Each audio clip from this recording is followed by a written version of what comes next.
Hi there, everyone. Today we're going to be doing something a bit different. This time we're actually going to be visiting a property on the market in the department of Morbihan in Brittany. The actual property itself is quite special, quite unique actually, and it's situated, well, a couple of minutes outside of a village where you've got your basic shops. Just around the corner you've actually got the Oust River, and the garden borders onto a small tributary of that said river.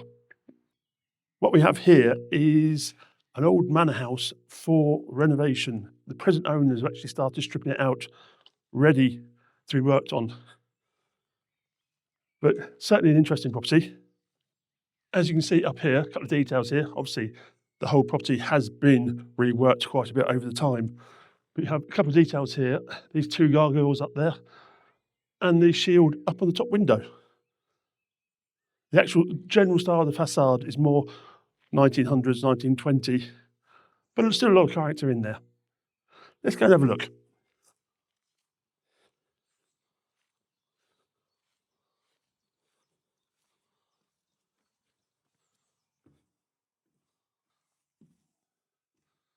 So as you can see here inside, we're coming into what is part of the main manor house itself. Has been stripped out. At one point it was a big IT centre with a lot of data lines. That's why you have these cables and plugs down the bottom. You probably want to rip those out and start again, to be honest. Lovely fireplace here. That is a fairly recent fireplace. You can actually tell by the fact it's very square and angular. Probably when they actually refitted the manor house, I'd guess, like I said, about 1900s, 1930s. But anyhow, we then carry on through to the main hall.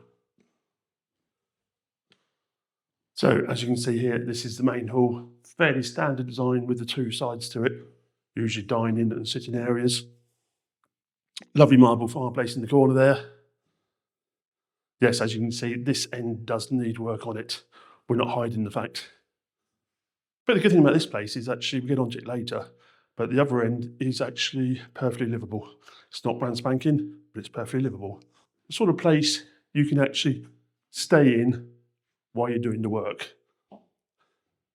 So through here to the back corridor. And obviously the first thing stands out is this lovely staircase going right up.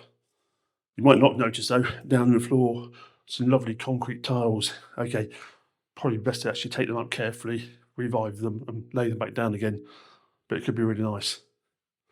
That doorway goes back into the main hall where we started. There is also the back door here. Then through here, we have what was part of the revamp. Very bright colours, but that obviously the work needs to be done, so that can actually be toned down greatly. One thing I'm not too sure about, you either love it or you hate it, is this fireplace. Make of it what you will. What you can see up here as well is actually the whole property has very good roofs. I'm not sure the exact age, but they aren't that old. I'll be guesstimating. I'll be guessing probably 20 to 30 years old, possibly a bit more.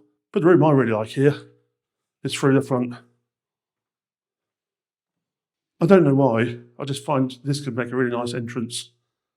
That's those steps going down there for no real reason. But I don't know, it just feels right, this room here. Even it does need a complete revamp.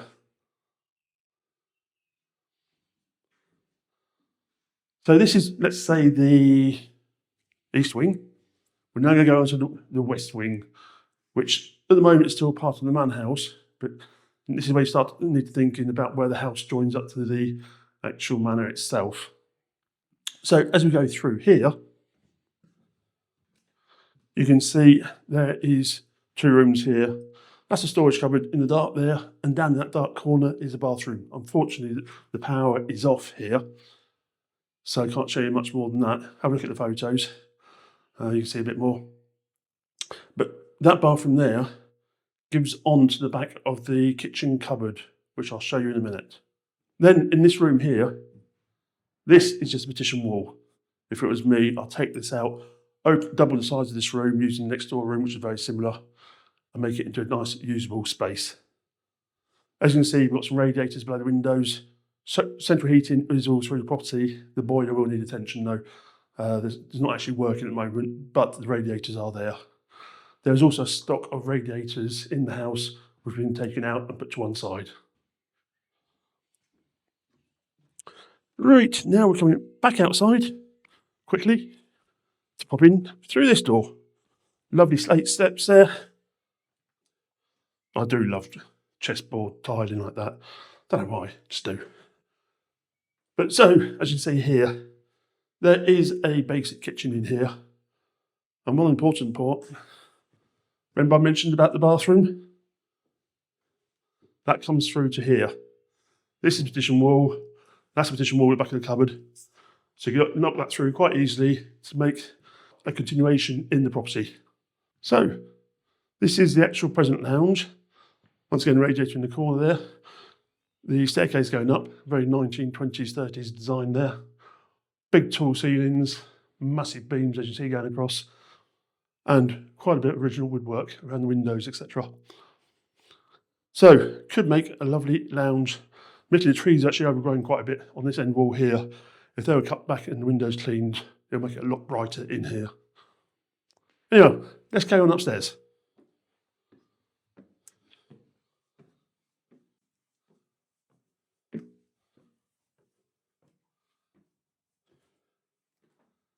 Right, now we're upstairs, and admittedly, it's what the French will often call an enfilade. Basically, lots of small bedrooms. To be perfectly honest, you probably want to knock this out and redesign the whole upstairs.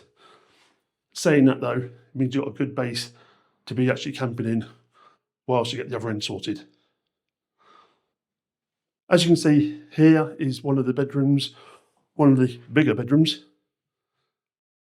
So not that big to start with, but it is all partition walls, so you can do pretty well what you want up here.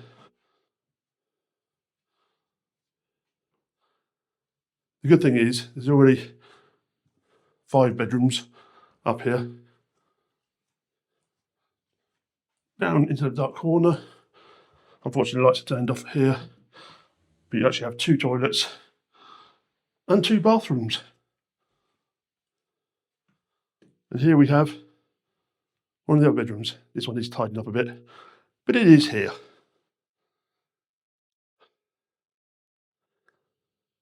Right, well today is, or last few days has been very much what the French call canicule. Very, very hot, sunny weather. Quite unusual for this time of year. But you really feel it when you come into the loft here. Here we're actually back above the actual manor house. So you can see they stripped it all out. But you can also see the actual roof is in very good order. And if you're lucky, you might see something I haven't seen ever before. I've seen mice in lofts. I haven't seen lizards. When I came up here a minute ago, there's 3 or 4 of them running around.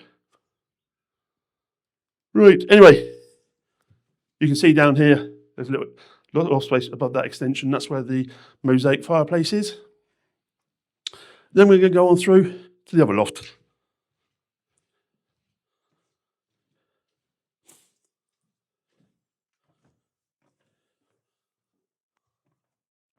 And this part, we are actually over the main hall.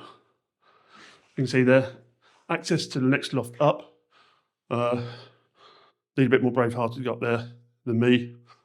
I think the floors are okay, I just don't trust the ladder. One thing which is really interesting here is, I don't know how well you can see that from the camera, but this section here with the old cement tiles, it was no doubt a bathroom here, partition walls either side. And as you can see over here, they've kept the original sink and the cast iron bath. So if you did want to reinstate them, you can even actually have the original floor tiles there. A few more radiators you can use to put in elsewhere. Then after that, it carries on back down to the back stairs. So looping around to where we started.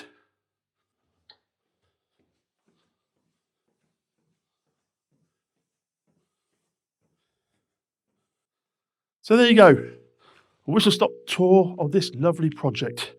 Just waiting for someone to come and take it to the next level. Lovely place, lovely situation, Like I said, you've got the river just around the corner there.